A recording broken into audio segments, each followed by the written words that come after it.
नमस्कार. माझे नाव सेजल अनंत हुंबरे. मी डोंबिवली शहर ठाणे जिल्हा याची रहिवासी असून मी सध्या MES कॉलेज ऑफ नर्सिंगच्या महाविद्यालयात शिकत आहे. भारतीय संविधान दिनाच्या अमृत महोत्सव वर्षपूर्तीनिमित्त राष्ट्रीय ऑनलाईन वक्तृत्व स्पर्धेत सहभागी होताना मला विशेष आनंद होत आहे.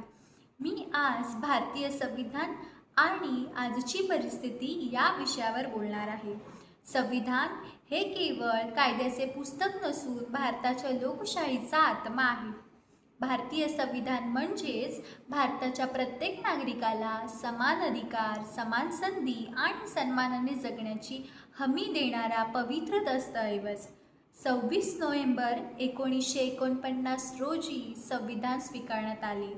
तसेच 26 जानेवारी 1950 रोजी ते अंमलात आले. या महान कार्याचे नेतृत्व भारतरत्न डॉक्टर बाबासाहेब आंबेडकर यांनी केले.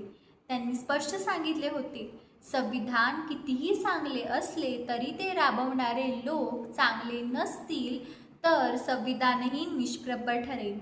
ही वाक्ये आजच्या काळात फार महत्त्वाची वाटतात. संविधानाच्या प्रस्तावनेत न्याय, स्वातंत्र्य, समता आणि बंधुता ही 4 मूल्ये दिली आहेत. हे केवळ शब्द नसून भारताच्या राष्ट्रजीवनाचा पाया आहे. आज भारत जगातील सर्वात मोठी लोकशाही आहे. प्रत्येक नागरिकाला मतदानाचा अधिकार, शिक्षणाचा अधिकार, अभिव्यक्ती स्वातंत्र्य, धर्मस्वातंत्र्य, समानतेचा अधिकार, घटनात्मक उपायांचा अधिकार हे सर्व संविधानाने दिले आहे.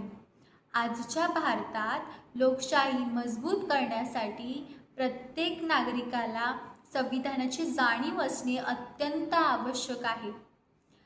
निवडणुकांमध्ये मतदान करणे, महिलांचा आदर करणे, पर्यावरणाचे संरक्षण करणे, कायद्याचे पालन करणे हे शासनाबरोबरच प्रत्येक नागरिकाची जबाबदारी आहे. समाजात मतभेद असू शकतात, पण ते संविधानाच्या चौकटीत राहून एकमेकांचा आदर राखून व्यक्त करणे हीच खरी लोकशाही. आजचा काळ हा कृत्रिम बुद्धिमत्ता, डिजिटल तंत्रज्ञान आणि सोशल मीडियाचा काळ आहे. माहिती खूप वेगाने पसरते, पण ती जबाबदारीची आहे. तितकीच जबाबदारीची आहे. कोणतीही माहिती तपासल्याशिवाय पुढे पाठवणे, अफवांवर विश्वास ठेवणे हे समाजासाठी घातक ठरू शकते. मात्र आजची परिस्थिती पाहिली तर काही प्रश्न आपल्यासमोर उभे राहतात.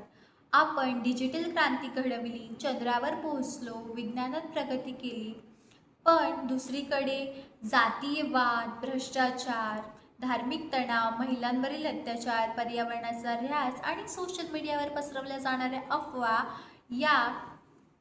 हीच खरी वास्तव्य परिस्थिती आहे. संविधान म्हणते इतरांचा सन्मान करा, पण आपण सगळ्यांना समान वागणूक देतो का? संविधान म्हणते बंधुता वाढवा, पण आपण मतभेदांना मनभेदात का बदलतो? संविधान म्हणते इतरांचा आदर करा, पण आपण खरोखरच इतरांच्या विचारांचा आदर करतो का? हे प्रश्न प्रत्येक भारतीय नागरिकाने स्वतःला विचारले पाहिजेत. आज सोशल मीडियामुळे माहिती वेगाने पसरते, पण खोट्या बातम्या, द्वेषपूर्ण संदेश आणि अफवा त्याच वेगाने पसरतात. म्हणूनच अभिव्यक्ती स्वातंत्र्याबरोबरच जबाबदारीची जाणीव असणे अत्यंत आवश्यक आहे. आज ही रोजगार, शिक्षण, सामाजिक न्याय आणि आरोग्य या क्षेत्रात अनेक आव्हाने आहेत. संविधानाने सर्वांना समान संधी दिली असली तरी शासनाबरोबरच समाजात प्रत्येक व्यक्तीपर्यंत माहिती पोचणे अत्यंत आवश्यक आहे. आपण इतरांना मदतीचा हात देतो, भेदभाव टाळतो आणि कायद्याचा आदर करतो, हे तेव्हा आपण प्रत्यक्षात संविधान जगत असतो. आपण नेहमी आपल्या अधिकारांची चर्चा करतो, पण मूलभूत कर्तव्ये विसरतो. राष्ट्रीय ध्वजाचा सन्मान करणे, संविधानाचा आदर करणे, पर्यावरणाचे संरक्षण करणे, सार्वजनिक मालमत्तेचे जतन करणे, वैज्ञानिक दृष्टिकोन स्वीकारणे, देशाची एकता टिकवणे प्रत्येक नागरिकाची जबाबदारी आहे. आज भारतातील युवक देशाची सर्वात मोठी ताकद आहे. युवकांनी संविधान समजून घेतले, संविधानातल्या मूल्यांचा स्वीकार केला आणि प्रामाणिकपणे आपले कर्तव्य पार पडले तर भारताला महासत्ता होण्यापासून कोणीही रोखू शकणार नाही. स्वामी विवेकानंद म्हणाले होते, उठा, जागे व्हा, ध्येय प्राप्त होईपर्यंत थांबू नका. ही प्रेरणा भारतीय युवकांनी संविधानाच्या मूल्यांशी जुळवून घेतली पाहिजे. म्हणूनच सक्षम युवक म्हणजे सक्षम भारत आणि सक्षम भारत म्हणजेच सक्षम लोकशाही. तसेच महात्मा गांधी सुद्धा म्हणाले होते, तुम्हाला जगात जो बदल घडवायचा आहे तो बदल स्वतःमध्ये घडवा. ही शिकवण संविधानाच्या मूल्यांशी पूर्णपणे सुसंगत आहे. मित्रांनो, संविधान केवळ संसदेत नाही, संविधान केवळ न्यायालयात नाही, संविधान आपल्या घरात, आपल्या शाळेत आणि आपल्या वागण्यात जिवंत राहिले पाहिजे. आजची परिस्थिती संविधान बदलण्याची मागणी करत नाही. आजची परिस्थिती संविधानातील मूल्ये आचरण्यात आणण्याची मागणी करत आहे. कारण संविधान आपण धर्माने, जातीने, संस्कृतीने वेगळे असू शकतो, पण भारतीय म्हणून एकच आहोत. आपल्या संविधानाची ही सर्वात मोठी ताकद आहे.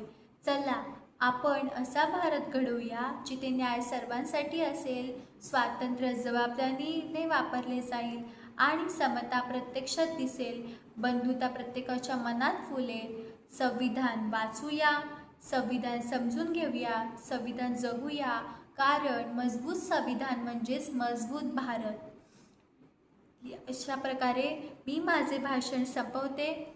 जय हिंद, जय महाराष्ट्र.